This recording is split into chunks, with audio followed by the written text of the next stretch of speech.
One of the things I'm going to try to do with some of the Ravens' new players, particularly free agents, guys that have developed film in the NFL over a course of years, is look at them in terms of matchups that they're going to see in the AFC North. And I did a video, a quick film study about a week and a half ago of Morgan Moses against TJ Watt from 2020 when Morgan Moses was playing for Washington. And this one that I'm going to show is a little interesting. Because Sam Hubbard was quietly very disruptive against the Ravens last year. I would say he's an underrated player. I think he's been with Cincinnati for 4 years, maybe 5. We'll see his career stats in a moment. Morgan Moses did a nice job against him. And I want to set the stage for this a little bit. You remember, in Week 7 last year, obviously Cincinnati came to Baltimore and wiped the floor with us. And their offense and Jamar Chase got a lot of the attention, rightfully so, okay? However, Sam Hubbard was a big reason why on defense they were able to contain us. I mean, keep in mind we did score 17 points, but 7 of those were on a long bomb from Lamar to Marquise Brown. Great pass by Lamar, great route, great catch by Marquise Brown, not taking anything away from it. Having said that, however, it was not a play that would be completed a high percentage of the time. So what I'm saying to you is it's possible we could have come out of that game only scoring 10 or even 13 points. And I know we took Lamar off the field like mid to late fourth quarter because the game was over at that point. But let's take a look at Sam Hubbard and what he did in that game. Again, we're talking about Week 7 against the Ravens, 2.5 sacks, 3 other quarterback hits, 1 pass defended, all right, 2 tackles for loss. So a pretty effective game. Not that Trey Hendricks didn't play well on the other side. This is a 6-week stretch. I think Sam Hubbard had 7.5 sacks in 2021. This is a 6-week stretch where he had 6 sacks during that time period, if I did my math right here, okay? Starting with that Week 7 game in Baltimore. And then 9, 11, 12, and 13, he had either a sack or a half a sack in each of those games. I don't think they played in Week 10, but I could be wrong. What do you notice? A 0 in Week 8. Over in this column, quarterback hits.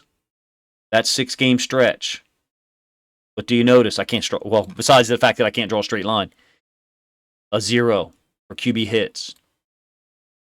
I've got film of it, and I have a lot of good things to say about Morgan Moses, and I hope you do too. But you can draw your own conclusions from the film. I think it's telling that Sam Hubbard in Week 7, that's a defensive player of the week type line there. 2.5 sacks, 5 tackles, 2 TFLs, 3 quarterback hits, 1 pass defend. Maybe it's not defensive player of the week for the AFC level, but it's just below that. Hopefully you would agree that it's a hell of an impact for one game. All right, and it's the best game in this stretch that I'm showing, which was his best stretch of the season. Let's get back to Morgan Moses just for a second. 31 years old, 6'6", 318, looks bigger, doesn't look 318, looks like, this is going to sound weird, looks like an older version of Charles Cross to me. Someone who's really advanced and at pass pro, very good at pass pro, and not saying that he's not good in the run game, and not saying that Charles Cross isn't either, but relatively their strengths are pass pro. And you're going to see that when we get into the film. A couple of things to mention here, though, and show in Morgan Moses' career. I mean, look at this. Played every game dating back to 2014. Now, he did not start in Week 1 for the Jets last year. Someone got hurt. I can't remember who it was. Might have been Fant. It wasn't Fant. It was a left tackle. And then I think Fant moved over. But he started every game thereafter from Week 2 on. And he played a lot of reps in Week 1. So you're talking about a guy who's durable. Guy who's played a lot of games, played a lot of snaps, seen a lot. And you're going to see evidence of that in the film today. Am I saying that he's going to shut down Sam Hubbard twice and shut down TJ Watt twice and shut down Jadeveon Clowney twice? No, but I'm saying he gives us a chance out there on that right side. It's possible Macari wins the job, but I think there's going to be some reps here that are going to show some things that Morgan Moses does differently and to a different level than Patrick Macari and some other guys. So Moses is generally going to be spot shadowed before the play. And just in case you don't know, Sam Hubbard generally plays on the Bengals' left or the offense is right. Trey Hendrickson generally plays on the Bengals' right. The offense is left. They do switch that in one play in this film. So let's take a look at some of the plays, and I believe I rewind some of it back so you can get a second look and maybe even pause the video at times. This has been edited, so I'm just kind of talking through here. Play action where Moses is kind of stepping flat. They're trying to make it look like run. It doesn't sell to Logan Wilson. I think it's Logan Wilson, right? Doesn't sell to him at all. He gets involved in the play. But this is one of the things that the Jets did that very next week against the Bengals defense. They went 3-step drop, threw a lot of things quickly, or they went play action pass, or they screened them. There was a lot of damage done on short intermediate routes. And the intermediate routes were generally thrown once they got down in the red zone. And you'll see 2 of those in a little bit. Here you can see Moses on the right side. Hendrickson's lined up kind of wide inside the tight end. And this one, the first thing that I thought of when I saw this, he looks like a cat playing with a mouse. Like, look at the stab with the right arm. It's almost like Hubbard hasn't developed or begun a move yet, as Moses is getting pretty deep in his drop. And so he's like, okay, let me just punch you in the chest. Knock you off balance. Knock you off your rush. And basically destroy any chance that... Hubbard didn't even get into a move sequence. Really. Now, later on, he kind of tried to counter Moses doing that. Moses didn't do that on every snap. It's a chess game. Some snaps they do the same thing they did on the last play, and some snaps they kind of vary it. But look, you can see similar technique, strong. He's not jumping him, but he's at a flatter angle, than he is on some of these other plays. And I think it's one of those situations where Morgan Moses knows the play, and he knows the quickness that they're going to get the ball out of. And he's strong. I mean, he's disrupting Hubbard by getting his hand in on his chest repeatedly.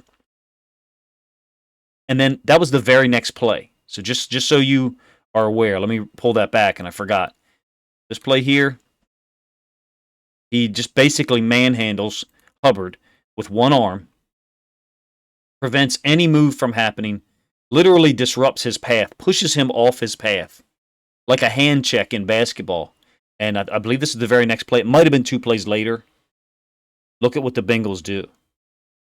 Now, am I saying that their coaches saw what was happening to Hubbard and they said, hey, we've got to do something? We've got to do a TE stunt to get Hubbard away from him? I don't know.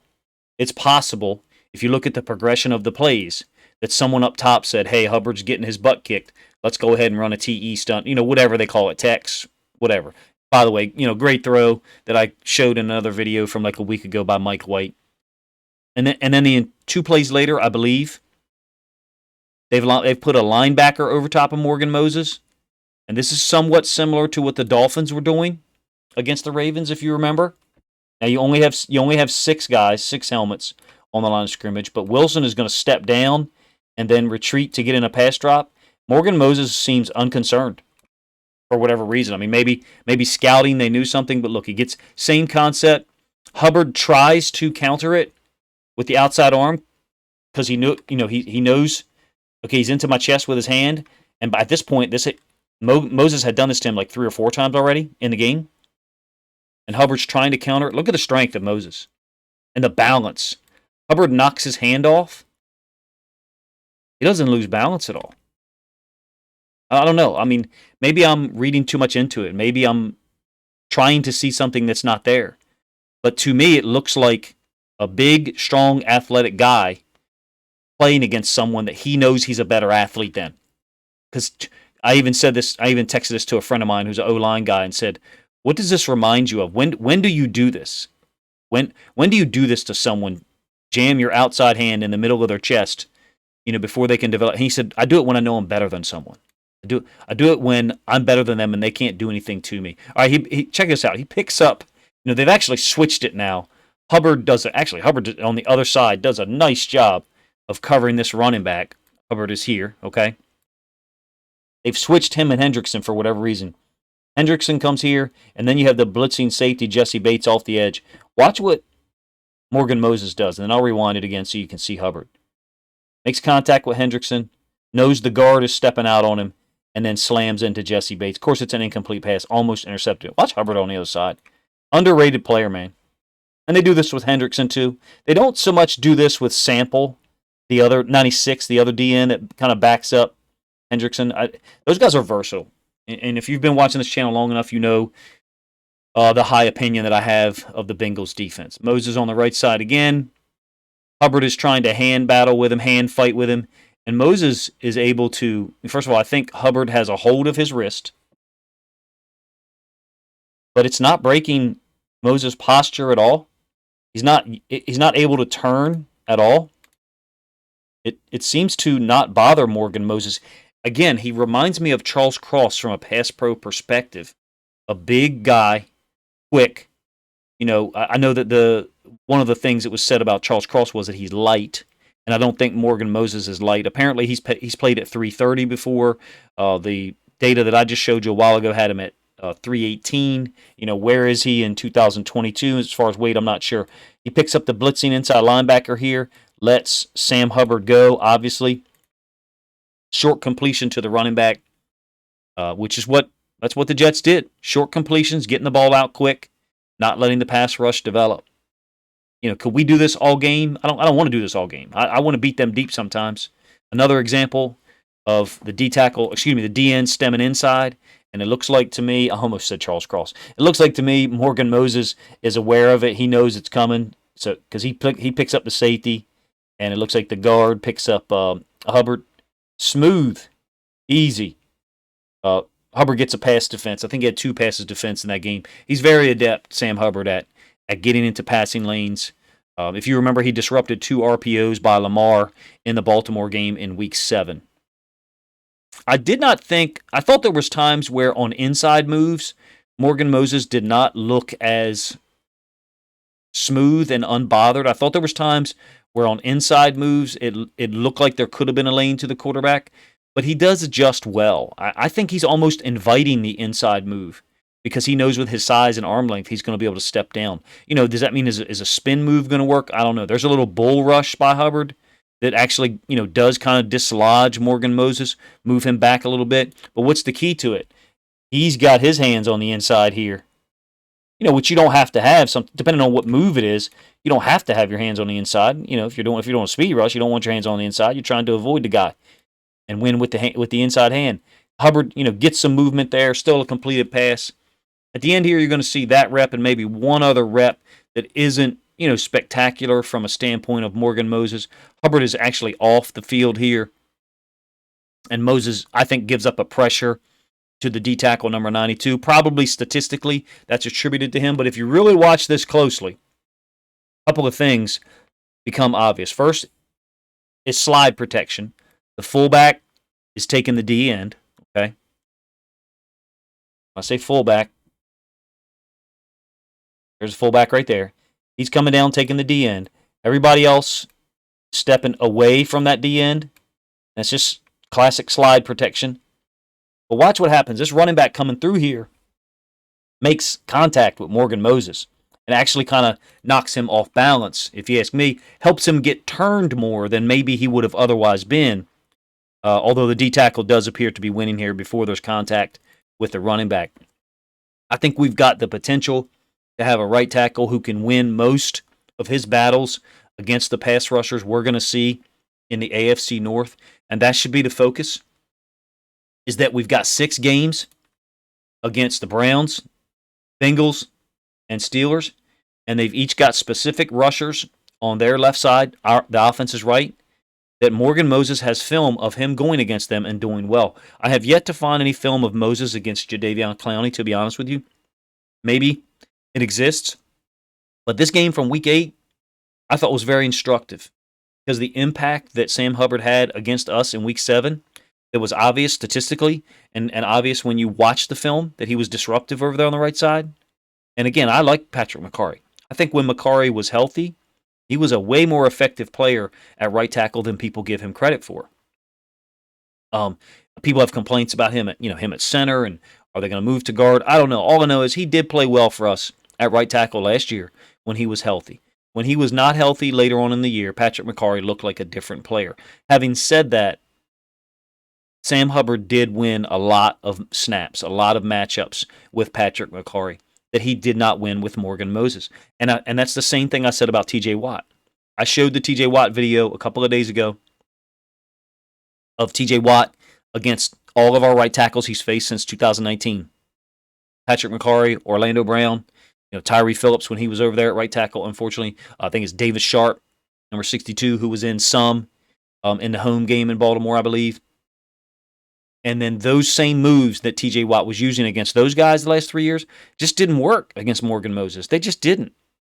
He had one speed rush that worked against Morgan Moses in 2020 when Washington came back to beat the Steelers and dropped them to 11-1. Same deal here with Hubbard. I guess I'll go back and maybe I'll get some film up of Hubbard against McCarry from Week 7 so people can see it. Maybe I should have included it in this video. I'm excited. I don't know about you guys. The depth that we have at the offensive line, because not because the offensive line, not because I love watching offensive line play. I mean, I enjoy it, but because it frees up Lamar Jackson. That's the whole point. If these guys can keep these edge rushers and keep these D tackles off of Lamar and give him that extra 3/4 of a second to identify a receiver or identify the coverage, find a receiver, and deliver the football, then we're going to be right back in the discussion for Lamar being an MVP candidate and the Ravens being a possible number 1 seed, which is where we belong. It's where we belong with this roster. So let me know what you think of Morgan Moses and the film that I showed today.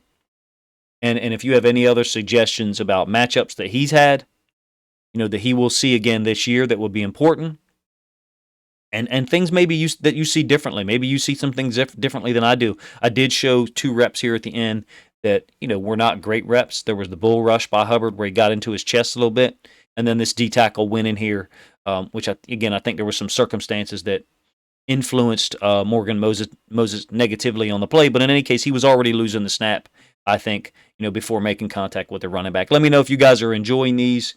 I can certainly do more than just Morgan Moses. At some point, we're going to do one on Patrick McCarry. That's going to be a little longer because there's film of him playing in so many different places, so many different positions. Appreciate you guys checking out the video. If you enjoyed it, please let me know in the comments section and subscribe to the channel if you haven't done so already.